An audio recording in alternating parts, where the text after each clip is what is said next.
મારું નામ માયા છે. હું 5 વર્ષ પહેલાંથી પાઠશાલાનું કામ લાગી છું. એના પહેલાં હું મારા પ્રાઇવેટ ટ્યુશન કરતી હતી. બહુ નાની ઉંમરમાં ઘણા બધા મારી સામે ચેલેન્જ આવ્યા જિંદગીના, અને ટ્યુશન ચાલુ કરવાનું મેં નક્કી કર્યું, કારણ કે ઘર છોડીને બીજે નોકરી કરવું તો મારી માટે શક્ય નહોતું. ભણેલી હતી એટલે મેં નક્કી કર્યું કે આપણે જો છોકરાઓને ભણાવીને એમાંથી અર્ન કરીએ પૈસા, તો ઘર પણ સચવાય અને છોકરાઓ મારા પણ સચવાય. એ રીતે ચાલુ કરીને હું આજે જિંદગીના પડાવ પર છું, અને હવે આ પાઠશાલાનું કામ મેં હાથમાં લીધું છે. એટલે છેલ્લા 4-5 વર્ષથી હું એમાં ઇન્વોલ્વ છું.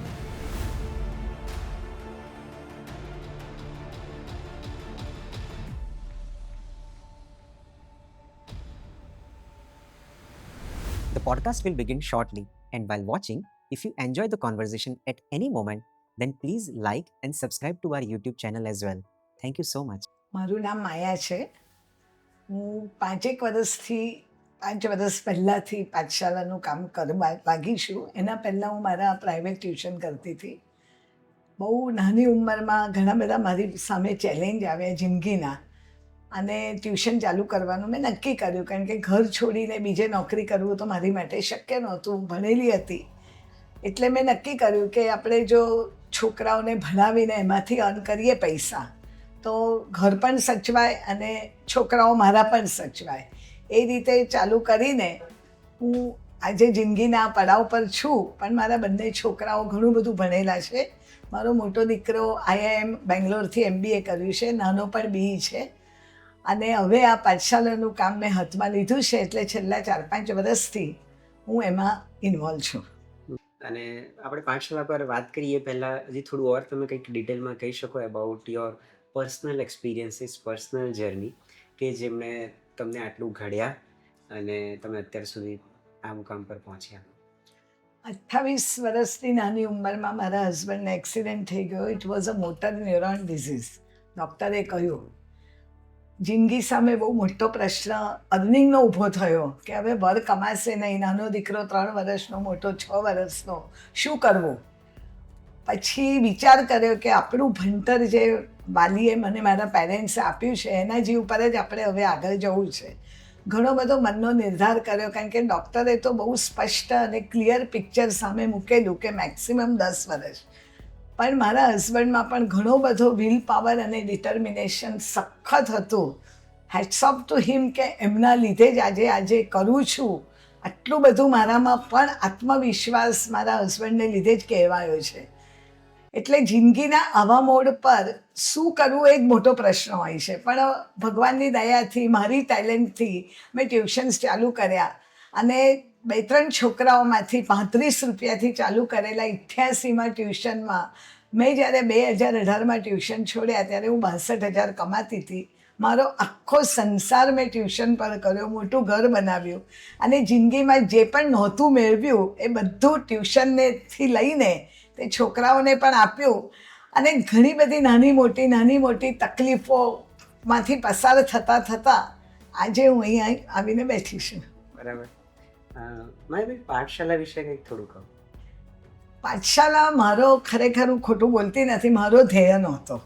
પણ મારી ભાણી છે, ભત્રીજી, એણે મને ઘણો બધો ફોર્સ કર્યો, કારણ કે હું સાયન્સ ગ્રેજ્યુએટ છું, એટલે બધા મારી પાસે મેથ્સ સાયન્સ ભણતા હતા. તો શી ફોર્સ મી કે ના માયાવાસી, તું કરી જ શકીશ. એટલે એની ઓફિસ હતી મુજમવડામાં. ત્યાં ઇનિશિયલી અમારે કેન્ટીનમાં સ્ટાર્ટ કરવું હતું, પણ છોકરાઓ કેવી રીતે લાવવા, એટલે મેં થોડોક સર્વે કર્યો. ત્યાં એમની વસ્તીમાં ગઈ તો it was a great challenge for me, કારણ કે એમનું કલ્ચર, જે રીતે રહે એ રીતનું બધું. તો 2-3 દિવસ તો હું ઘણી બધી ડિસ્ટર્બ હતી કે બિલાબોંગ, ભવન્સ, એવી સોફિસ્ટિકેટેડ સ્કૂલના છોકરાઓને ભણાવનાર હું, આ વસ્તીના છોકરાઓને એક્સેપ્ટ કરવાના, એમના સુધી પહોંચવાનું મને નહોતું લાગ્યું કે હું કરી શકીશ. પણ મારી પાસે કોઈ બીજો પર્યાય જ નહોતો, કારણ કે આઈ વોઝ લિટરલી ફોર્સ કે ના માસી કરવું જ છે. અને મને પણ એવું હતું કે હવે હું ઘણું કમાઈ ચૂકી છું, હવે હું કંઈક ટુવર્ડ્સ સોસાયટીને આપું, because it is our prime duty as I consider. બેઠી ત્યાં લગભગ 15 દિવસ એ લોકોની વસ્તીમાં બેઠી, થોડુંક એમની સમજી. લેંગ્વેજનો મારો બેરિયર પ્રોબ્લેમ જ હતો મને. પછી 18 છોકરાઓને તૈયાર કર્યા. થોડુંક એમને આમ પેલું કહે ને લાલચ જેવું, એટલે દફતર આપ્યા, એમને ચોપડીઓ લાવી આપી અને અમે ચાલુ કર્યું. 18 છોકરાઓથી 2018માં એક્ઝેક્ટ કંપની છે, એક સોફ્ટવેર ડેવલપ કરે છે, એ કંપનીના કેન્ટીનમાં મેં આ પાઠશાલાનો પ્રોજેક્ટ ચાલુ કર્યો. બરાબર. અને માયાબેન, આમાં તમારો રોલ શું છે? મારો રોલ એ જ કે 18 છોકરાઓને જ્યારે ચાલુ કર્યું ત્યારે ફક્ત એકેડેમિક નહીં, હોલિસ્ટિક એજ્યુકેશન આપવું, શિક્ષણ અને કેળવણી એમાં ફરક છે. તો એમને એવી રીતે કેળવવા કે આ 18માંથી ધારો કે 2 જ છોકરાઓ એકેડેમિકલી સ્ટ્રોંગ થાય, પણ જે 16 બચે છે એમને આપણે ઘડતર, જીવનનું ઘડતર શીખવાડવાનું છે. એમને જીવવું કેવી રીતે, પૈસા કમાવા એ આપણો ધ્યેય નથી, પણ ગાળો બોલવી નહીં, મા બાપનો ખ્યાલ રાખવાનો, એવી ઘણી શિસ્ત અમારા પાઠશાલાનો મેઇન પાયો છે. એટલે એમને જીવન જીવવાની કળા પણ શીખવાડતા સંસ્કારોનું સિંચન હું કરતી ગઈ અને ધીરે ધીરે આ બાળકો તૈયાર મારી જોડે થતા ગયા. પાઠશાળાની સિદ્ધિઓ શું કહી શકાય માયાબેન? હવે 18માં ચાલુ કરેલી પાઠશાલા, ત્યારે તો અમારી પાસે 18 છોકરાઓ જ હતા, 6ઠા 7માના હતા, અને બંને ક્લાસ હું લેતી હતી. ત્યારે કોઈ ટીચર નહીં. પછી જૂન મહિનો આવ્યો ત્યારે બીજા 50 છોકરાઓ વધી ગયા. હવે આ લોકોને એકોમોડેટ અમે ઇનિશિયલી તો અમે ત્યાં જ કર્યા. થોડાક અમે બેરિયર આમ બનાવી લીધા, પાર્ટીશન જેવું, અને આમ એક ટીચર મને મળી ગયા.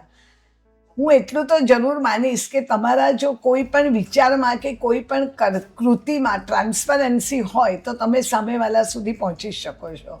અને આ અનુભવ મને 7 વર્ષમાં ઘણો બધો મળ્યો છે. ચાલુ કર્યું અમે. પછી અમારી જ્યારે 21-22માં 10માની બેચ આવી તો ઘણી બધી આમ મનમાં બહુ જ એવું હતું કે આ બેચનું જો રિઝલ્ટ 100% લાવીએ, અને 2-3 એટલા સરસ છોકરાઓ હતા એટલે 10-10 પેપર કરાવી લીધા. હું પાઠશાલામાં જ રહેતી હતી એવું કહો તોય વાંધો નહીં. ફેબ્રુઆરી, અને જ્યારે એમનું રિઝલ્ટ આવ્યું ત્યારે અમારો પહેલો છોકરો 85% પાસ થયો. That was hour greatest achievement કે આ વસ્તીના અંડર પ્રિવિલેજ, જેમને ભણતરની કોઈ કિંમત નહોતી, એવા છોકરાઓને લઈને આપણે આ રિઝલ્ટ આવ્યું, 100% રિઝલ્ટ, અને એ અમે આજ સુધી જાળવી રાખ્યું છે. અચ્છા. 10thનું રિઝલ્ટ. અને માયાબેન, એ પૂછું કે અત્યારે પાઠશાળામાં કયા કયા ચેલેન્જીસ છે?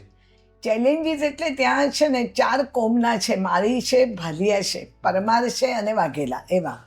તો આ 4 કોમના કલ્ચરલ પ્રોબ્લેમ અમને ખબર ના હોય. એટલે 9મા 10મામાં છોકરીઓ પાસ થાય એટલે હું બહુ જ કહું, હું આ 172 છોકરાઓની માં છું. હું બધે પહોંચી વળું છું. એમના બધા પેરેન્ટ્સ મને ઓળખે છે, અને કોઈ પણ એમને તકલીફ હોય તો મારા સુધી પહોંચવા માટે એમને 1 મિનિટનો ટાઈમ નથી લાગતો. Means they are easily approachable to me. એવો કોઈ મારો મેં વટ રાખ્યો નથી કે બીક લાગે કે એવું નહીં. પ્રેમાળ ધાક છે એટલો તો રાખવો જ પડે. તો ચેલેન્જીસ એવા કે તો પણ એ લોકો ઘણા બધી છોકરીઓને 10મા પછી મોકલતા નથી. અમારી પહેલી બેચની 12 છોકરીઓમાંથી 2 જ 11માં ગઈ, પણ આજે 5 વર્ષ પછી પરિસ્થિતિ એવી છે કે 12માંથી 2 જ ઘરે બેસે છે અને 10 11માં જાય છે. આ અમારી સિદ્ધિ કહો કે એમના મગજમાં પેલું કહે ને હેમરિંગ સતત. હું ઘરે જઉં, એમની મમ્મીઓને બોલાવું, અમે પેરેન્ટ્સ મિટિંગ રાખી. હવે તો અમારું એકદમ સિસ્ટમેટિક થઈ ગયું છે, કારણ કે અમે બધું ઉપર માળ મોટો 5000 સ્ક્વેર ફીટની જગ્યા લીધી છે, અને ક્લાસીસ કર્યા છે. ક્લાસીસમાં છોકરાઓને થોડા રિસ્ટ્રિક્ટ કર્યા છે, પણ તે છતાં પણ દર વર્ષે એક બે છોકરીઓના મેરેજ એ લોકો કરી દે છે. અને એક લિમિટ પછી આપણે પણ એમની પાસેથી બહુ અપેક્ષા નથી રાખી શકતા. તે છતાં પણ 80% હું કહીશ કે ઘરોમાં અમે પહોંચ્યા છે. અને છોકરીઓને ભણાવો, કામ ના કરાવો. હું કાયમ એક જ વાક્ય કહું કે તમારા મા બાપ જે કરે છે એ ના કરવું હોય તો પાઠશાલામાં આવીને ભણો. બરાબર. અને ઘણો બધો અમને સારો રિસ્પોન્સ મળ્યો છે. ઘણું બધું એ લોકોએ એક્સેપ્ટ કર્યા છે અમને, અને ઘણો બધો રિસ્પેક્ટ પણ આપે છે અમારા વર્ડ્સને. ધીરે ધીરે લાગે છે કે 4-5 વર્ષમાં અમે હજુ આ સિદ્ધિને પ્રાપ્ત કરી શકીશું, અને છોકરીઓને ભણાવશે, નોકરી કરાવશે, અને થઈ જ જશે. એટલે હું નહીં કરું તો કોણ કરશે એવું. અને માયાબેન, પાઠશાલામાં અમારે જેવા સામાન્ય માણસ કઈ રીતે યોગદાન કરી શકે? હવે મેં તમને પહેલાં જ કહ્યું કે it was not at all my dream, પણ મનમાં કાયમ એવું લાગતું હતું કે જે સોસાયટીએ આપણાને આપ્યું છે, because my base is RSS, અમારા ઘરનો બેઝ જ છે. મારો ભાઈ, મારી બહેન, અમારું મારા પોતાના હસબન્ડ 3 વર્ષીય હતા, એટલે ઘરનું વાતાવરણ તો આપવાનું. ઇવન મારા મમ્મી, અમે નાના હતા ત્યારે અમારી આજુબાજુના છોકરાઓને લઈને મારા મમ્મી રામાયણ ને મહાભારત વાંચી બતાડતા હતા. એટલે ગળથુથીમાં આપવું એ છે જ. હવે આ લોકો સુધી કેવી રીતે પહોંચાડવું એ જ મારી માટે ચેલેન્જ હતો.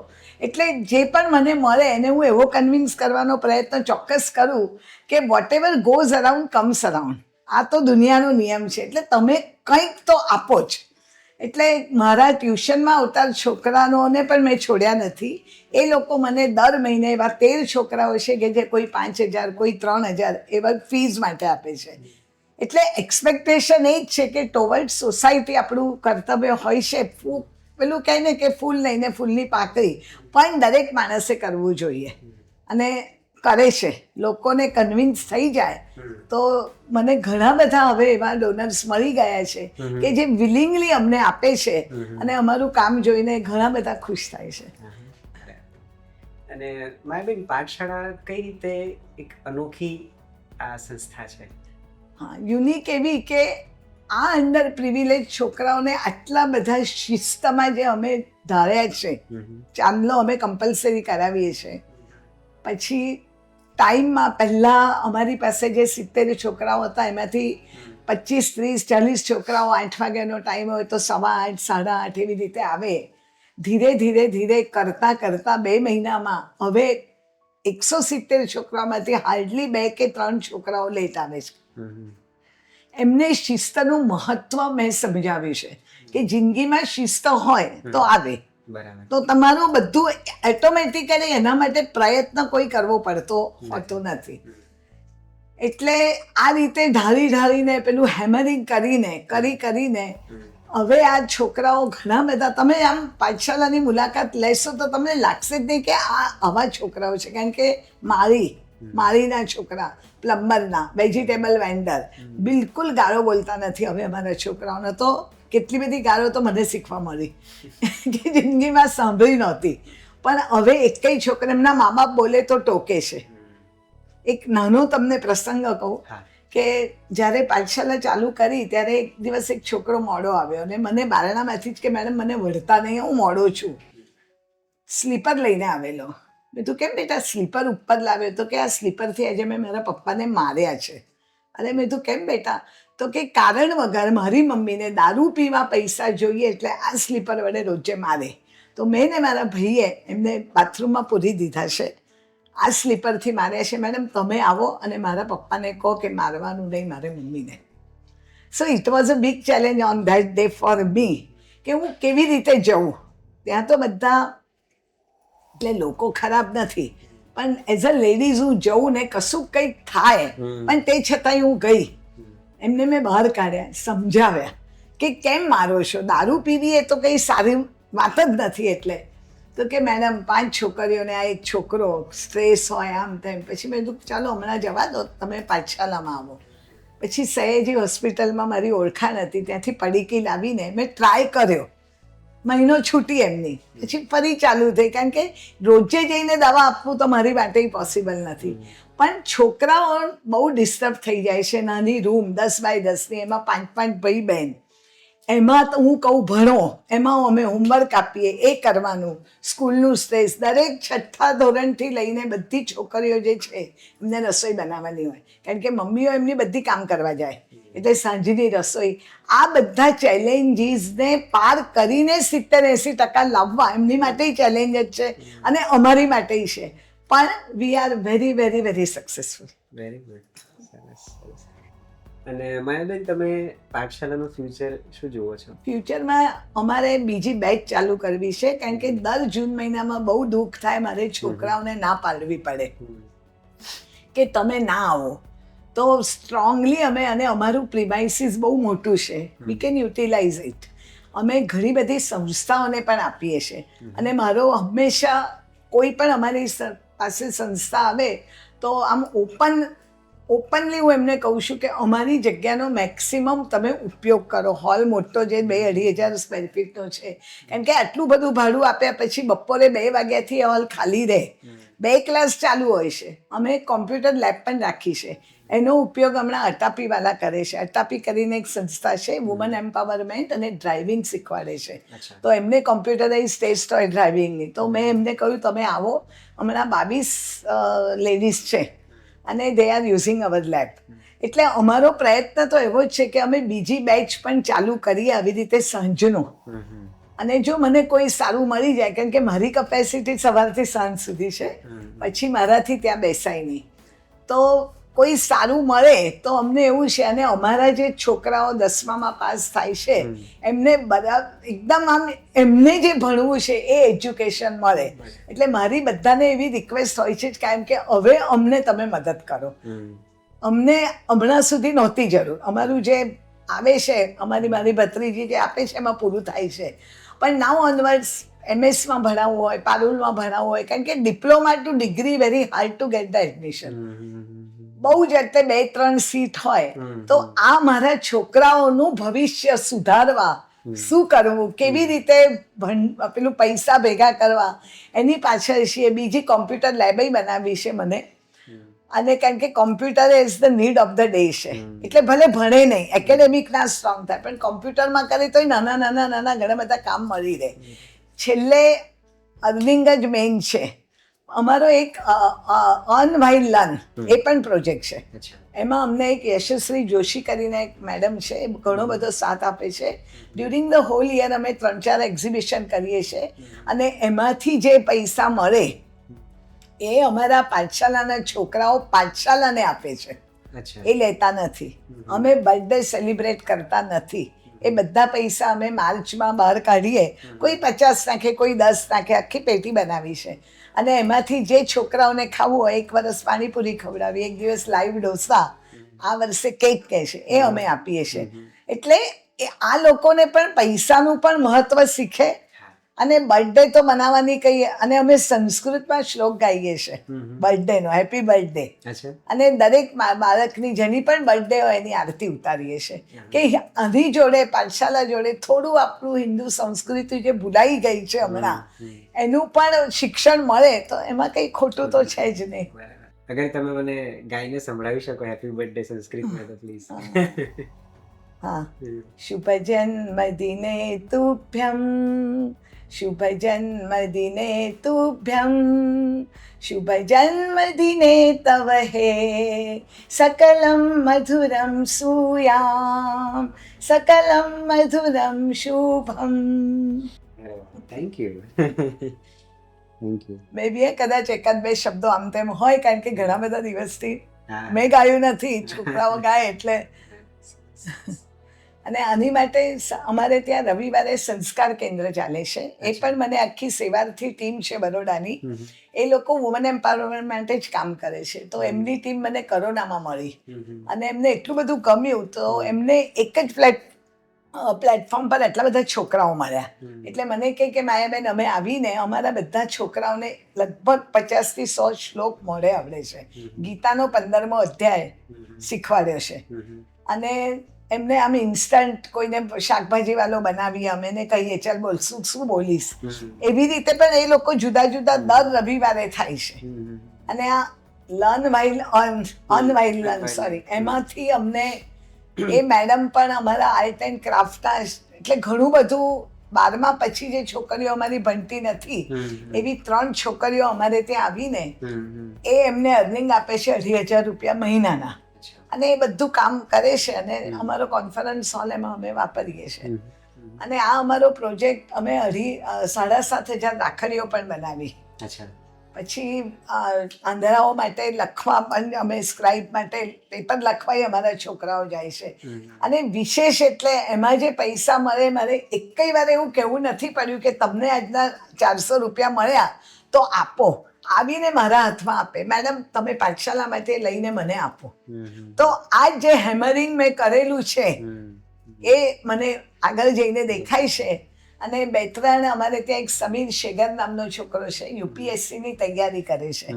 લિટરલી ઘણી બધા લોકો પાસે માગીને 2.5 લાખ રૂપિયા મેં ભેગા કર્યા, કારણ કે એને ક્લાસ વગર તો ચાલે નહીં, અમારામાંથી કોઈ જ ભણાવી ના શકે. તો વિઝન ક્લાસ છે પુનાનો, એ કરાવ્યો અને 110% હું કહું કે ભાવિ આપણો કલેક્ટર કહો, IPS ઓફિસર કહો, અભિમાન કે આમ ઓવર કોન્ફિડન્સ નથી, પણ એની જે ધગશ છે ભણવાની, એના પરથી આપણે કહી શકીએ કે ચોક્કસ જે ક્રેક કરશે અને જશે. અને મેઇનલી ધગશ જ અમે બહુ આપીએ છીએ છોકરાઓને, કે ડિટર્મિનેશન અને તમારો ગોલ રાખો અને એના માટે જે કરવું છે એમાં પછી ઇફ અને બટ નહીં, that you how to do and you have to achieve. તો એમાં મને ઘણો બધો પોઝિટિવનેસ મળ્યો છે. અને ઘણા બધા છોકરાઓ એવા 10 થી 12 અમારા હમણાં MS માં ભણે છે. અચ્છા. એટલે એ આ કલ્ચર માટે ને આ વસ્તીના છોકરાઓને આ મળે છે ને એ લોકો આગળ જાય છે, એ આપણા સમાજ માટે પણ બહુ ઉપયોગી છે, કારણ કે આ જ લોકો પોતાના છોકરાઓને ભણાવશે હવે. અને ત્યાં જે માહોલ પાઠશાલાનો ઊભો છે ને મુજમવડાના વિસ્તારમાં, દેટ ઇઝ અમેઝિંગ. એ તો તમે જાઓ અને પૂછો ખાલી કે પાઠશાલા શું, તો તમને કેટલું બધું જાણવા મળશે.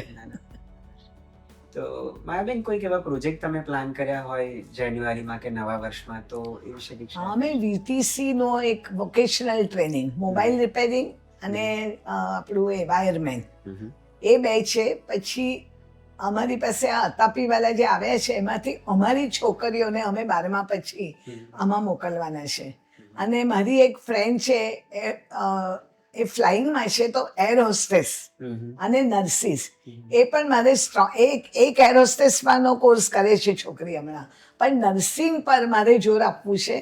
અને નર્સિંગનો કોર્સ કોઈની જોડે આમ ભેગું થઈને અથવા એ લોકોને ઇન્ટ્રોડ્યુસ કરીને નર્સિંગનો કોર્સ આ છોકરીઓ માટે બહુ સારો છે, એ પણ કરીએ છીએ. અને શ્રી રવિશંકર મહારાજ જે છે એમના જે અનુયાયી છે, મારા ફ્રેન્ડ છે, તો એમનું પણ મારે સહજ ક્રિયા એમની જે છે, તો એનો પણ અમે 2 દિવસનું હમણાં રાખવાના છીએ. પછી SSG માંથી ડેન્ટલ અને સર્વાઇકલ કેન્સર માટે પેલું, એ પણ અમારો પ્રોજેક્ટ છે. એના માટે અમે પ્રયત્ન કરી રહ્યા છીએ કે કોઈ આવે અને એમને કે, અને આમ ડ્યુરિંગ ધ હોલ યર શનિવારે અમે ઘણી બધી ફેકલ્ટીને બોલાવીને આ કરીએ છીએ. અને મેઇન કે અમે બહુ હાઇજીનિક નાસ્તો આપીએ છીએ આ છોકરાઓને. એનો ઉદ્દેશ એક જ છે કે આ બધા છોકરાઓના મમ્મીઓ ક્યાં ને ક્યાં કામ કરતી હોય છે, ઘરે છોકરાઓ જાય પછી 5-10 રૂપિયા મૂકેલા મેં મારી આંખોથી જોયા છે કે બેટા રિસેસમાં ખાઈ લે છે. તો અમે એકદમ 15 આઈટમ છે અમારી છોકરાઓએ જ નક્કી કરેલી છે, એ આપીએ છીએ 250 ગ્રામ જેટલો. અને બિલકુલ ન્યુટ્રિશિયસ, પ્રોટીન, વિટામિન બધાનો ખ્યાલ રાખીને એ નાસ્તો અમારા છોકરાઓ રોજે સ્કૂલમાં લઈ જાય છે. અને એવા પણ 8-10 છોકરાઓ છે કે નાસ્તાના એટ્રેક્શનથી આવે છે. એટલે નાસ્તો એમના માટે ઘણો બધો મહત્વનો અમારા માટે એ રોલ ભજવે છે. કારણ કે પેટ શાંત હોય, કોઈના હૃદય સુધી જવા માટે પેટના માર્ગથી જાય ને અમે બિલકુલ એનો ખ્યાલ રાખ્યો છે કે, અને છોકરાઓ એકદમ ખુશ હોય છે નાસ્તા માટે. સરસ. અને માયાબેન, મેં તમારા સ્ટાફ મેમ્બર્સના નામ લખ્યા છે અને મારી ઈચ્છા છે કે હું દરેકના નામ બોલીશ અને એ વિશે તમારે એમને કંઈક બી મેસેજ આપવો હોય કે કંઈક એપ્રિશિએટિંગ વર્ડ્સ કહેવા હોય કે એ લોકો પાસેથી તમે કંઈક શીખ્યા હો, તો એ પણ તમે શેર કરી શકો.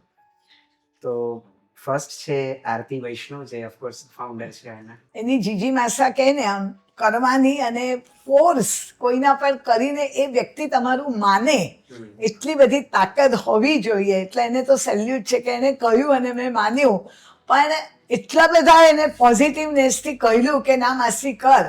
અને એની જે લોકો માટે આપણા પૈસાનો કેટલો બધો ઉપયોગ, એને આજે જે આ પાઠશાલા ખોલી છે એનાથી કેટલા બધા ઘરોમાં શાંતિ થઈ ગઈ છે. તો ડિટર્મિનેશન કહો કે બીજા માટે કરવાની, અને એનો એક બિલકુલ એના માટે કશું ગાવાનું નહીં કે મેં કર્યું. એ એના પાસેથી હું ઘણી શીખી કે આપેલું કોઈ દિવસ બોલવું ના જોઈએ. પછી છે મયુરીબેન Gohil. Mayuri so loving, she is my daughter in law, પણ અમારો એવો સંબંધ જ નથી. એ મને ગમે તે કહી શકે, વળી શકે, હું એને કહી શકું. અને છોકરાઓ માટેનો જે લવિંગનેસ, એનામાં જે પ્રેમા વૃત્તિ છે એ અમારા ઘણા બધા ટીચર્સ એની પાસેથી શીખ્યા છે, પ્રેમાળપણું. પછી છે દીપાબેન ભોઈતે. હા, એને પણ જ્યારે શરૂઆતમાં આવી ત્યારે બહુ શરમાળ અને એવી હતી, પણ એને અમે ટ્રેન કરી મયુરીએ, અને હવે એકદમ આમ મારો રાઈટ હેન્ડ કહો એટલે મારા મનમાં જે હોય એ તરત જાણી લેશે, અને છોકરાઓ માટે એ ઘણી બધી પ્રેમાળ છે, અને છોકરાઓને એ બહુ ગમે છે અમારા સ્ટાફને. પછી જાગૃતિબેન હા. જેસુર. એ તો અમને લોટરી છે અમારા પાઠશાલા માટે, અચ્છા. કારણ કે 10મામાં જે સાયન્સ ભણાવે છે હા. તો આમ ખરો નોલેજ છે બેનને, અને બહુ જ પંચ્યુઆલિટી છે, અને આમ આપવાની જે મને જે હતું કે પાઠશાલાના છોકરાઓ માટે આ કરવું જોઈએ, 100% ડિવોશન એમનું, અને જેસુર સર માટે કહી દઉં ને, એમનો એના પર સબ્જેક્ટ પર એટલો સોલિડ કમાન્ડ છે કે એનો અમારા છોકરાઓને મેથ્સમાં ઘણો બધો ફાયદો થયો. ઓકે. પછી છે ખુશ્બુબેન કાપડી. એ બેન પીએચડી છે, હા. પણ એ જ્યારે મારી પાસે આવ્યા ત્યારે મેં કહ્યું તમે પીએચડી છો, અમે આટલા બધા હાયર એના રાખીએ ટીચર્સ, તો વી હેવ ટુ પે મોર, અને હમણાં તો અમને શક્ય નથી. તો કે ના માયાબેન તમે જે આપો તે, પણ મારે તો આ એનજીઓમાં જ કામ કરવું છે અને તમારી જોડે જ કરવું છે. અને એમના એસએસ અને ગુજરાતી લેશે 10thમાં ને 9thમાં, એમના સબ્જેક્ટ પર એમનો બહુ જ કમાન્ડ છે, એટલે મને તો સરસ જ છે કે પછી હેમલ શાહ. હા, કોમ્પ્યુટરના મેડમ છે આ. અચ્છા.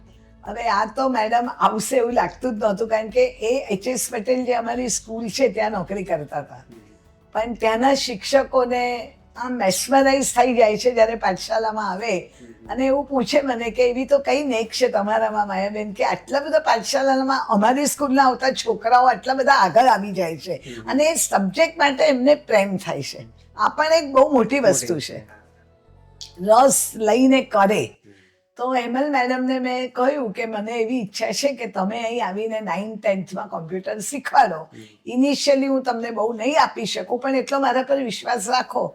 એ ગુજરાત બોર્ડમાં પણ બેઠેલા છે, કમિટીમાં હતા, અને મને બહુ જ એવું હતું કે અમને તો હું હાયર કરું જ, અને લકીલી આઈ ગોટ હર. અને બહુ જ સરસ એમનું કોમ્પ્યુટરનું તો બહુ જ સરસ શીખવાડે છે, અને છોકરાઓ આમ ફાયદો જ થાય છે એમને. પછી છે કૃષ્ણાબેન મિસ્ત્રી. હા, એ થર્ડના છે. હવે third is the base of the પાઠશાલા એવું છે, કારણ કે થર્ડનું છોકરું જ આગળ 10thમાં જવાનું.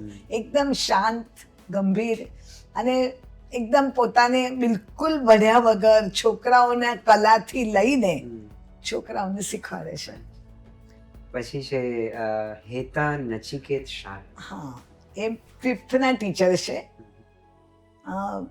એ પણ એકદમ ડિસિપ્લિનમાં માનનારા છે, અને પોતાના સબ્જેક્ટ પર આ બધા ટીચર મને એવા મળે છે કે જેમને પોતાનું જે શીખવાડવાનું છે એ 100% એમાં માહિર છે, અને સરસ છે. બાકી બધું એમને ઘણું બધું ટેકનોલોજીનું આવડે છે, એટલે દીપાને ઘણી મદદ થાય એમની. અચ્છા. પછી છે ગોડવાલે અપેક્ષા. એ જ્યારે મારી સામે જ રહે છે, હવે હું મારું રેસિડેન્સ છે ત્યાં, એ લિટલ ફ્લાવરમાં ટીચર છે. એમને 2 વાર આઈડિયલ ટીચરનો એવોર્ડ મળી ચૂક્યો છે લિટલ ફ્લાવરમાંથી. એમને પણ સખત જરૂર હતી, અને પછી મેં જ એમને કહ્યું કે મને ટીચરની જરૂર છે, અને આવ્યા. બહુ સરસ છે એમાં હવે ટીચિંગની જ લાઈનમાં છે, અને ડાન્સના બહુ એક્સપર્ટ છે, એટલે અમારા કોઈ પણ એન્યુઅલ પ્રોગ્રામમાં એ ડાન્સનું બધું મેનેજ કરી લે છે. પછી છે સોહિનીબેન જોશી, જે તમારા સિક્યોરિટી ગાર્ડ છે. હા, એ તો અમને વરદાન છે, કારણ કે સિક્યોરિટીમાં માણસે સ્ટ્રિક્ટ રહેવું પડે. આના પહેલાં અમારે પાસે એક મેલ ભાઈ હતા, પણ બહુ જ નબળા, ઢીલા હતા, એટલે છોકરાઓ એમને બતાવીને જાય. પાઠશાલા છૂટે પછી નીચે હોન્ડાઈની ઓફિસ છે, એટલે અમારે એટલી કેર રાખવી પડે કે બહુ મસ્તી, બહુ ગડબડ કરીને છોકરાઓ જાય નહીં. સુહાનીબેનના એક આ ઘાંટાથી બધા છોકરાઓ ચૂપ થઈ જાય છે ને, વ્યવસ્થિત નીચે જાય, ધક્કા મારે નહીં, કારણ કે બધા પગથિયા છે, અને એમના 7:30 આવી જાય, 7 વાગે નીકળી જાય. એમના કામમાં પણ એકદમ પરફેક્ટ છે. એક શબ્દ આમ કહેવા જેવું નથી એમના માટે કે નથી ડિસિપ્લિનમાં. પછી છે સંદીપભાઈ સોલંકી, જે તમારા હાઉસકીપિંગ. સંદીપભાઈને તમે તમે આવીને પણ હમણાં એવું કહો કે સંદીપભાઈ મને જ્યાં મૂકી આપો, તો પોતાનું કામ બાજુ પર મૂકીને મૂકશે. એટલે કામ અને પોતાનું કામ, એના સિવાય એમનું કોઈ ન્યુસન્સ નહીં. જે પણ કામ આપેલું છે એમાં 100% એ માણસ સક્સેસફુલ છે. અને બિલકુલ મોઢામાં જીભ નહીં. હા મેડમ, હા મેડમ, બધા મેડમનો લાડકો છે અમારો સંદીપ. અને જે બહારથી અમારે ત્યાં બધા પ્રોગ્રામ કરવા આવે છે એ પણ મને એવું કહે કે તમે ખરા નસીબદાર છો કે તમને સંદીપ જેવો માણસ મળ્યો છે. એટલે સંદીપને ખાસ થેન્ક્સ છે મારા તરફથી ને બધા ટીચર્સને પણ, કે મને જેવું જોઈતા હતા ટીચર્સ, ખરેખર દિલથી કહું છું કે એવા મળી ગયા છે. એટલે જ આટલી પાઠશાલાને આજે એટલો સક્સેસ 5 વર્ષમાં મળ્યો છે. કારણ કે after all it's a team work. મને ગમે તેટલું હું એકલી તો બધા ક્લાસને ભણાવી જ ના શકું, પણ સારા વિચાર, સારું કામ માટે ભગવાને મોકલ્યા હશે. એટલે અમારી પાઠશાલા આજે આ તબક્કે પહોંચી છે. અને છેલ્લે છે દુર્ગે સંજય નિર્ગુડે જે કેટરર છે. એના માટે તો જેટલું કહું, she was made in my place, at my place. હવે એમની પરિસ્થિતિ જોઈને મારા ઘરે કામ કરતા હતા અને મેં એમને એવું કહ્યું કે તમારી લાયકાત કચરા પોતાની નથી. એટલે મેં જ એમને રસોઈ શીખવાડી, એમને ટિફિન ચાલુ કર્યા. પછી જ્યારે પાઠશાલા ચાલુ કરી ત્યારે અમે એમને ટિફિન આપ્યા.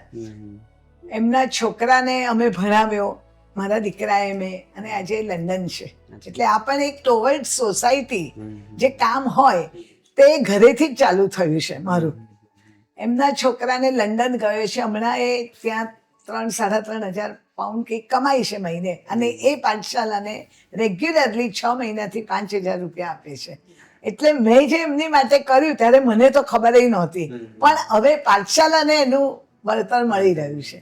અને આ બેન 110 ટિફિન, થેપલા 5 આપીએ અમે તો 500 ને થેપલા વણીને 10:15 વાગે અમારું ટિફિન આવી જાય. કોઈ દિવસ 10:15 10:30 થતા નથી કે એમને કહેવું પડતું નથી.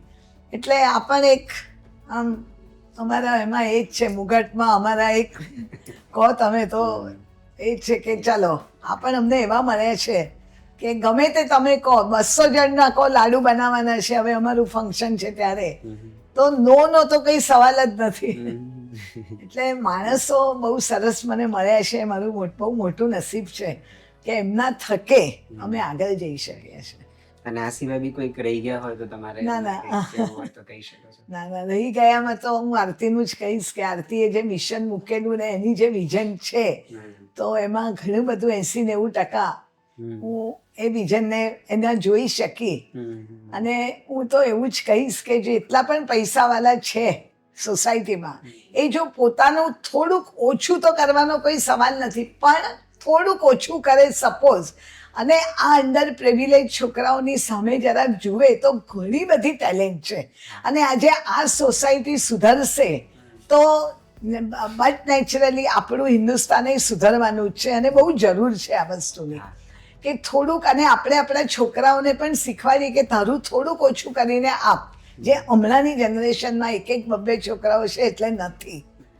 તો અમે તો એવું જ માનીએ છીએ કે આપણે ટોવર્ડ સોસાયટી કરવું જ જોઈએ. એટલે સ્પેશિયલ થેન્ક્સ તો હું આરતીને જ કહીશ છેલ્લે કે એના થકે આ બધું થયું છે.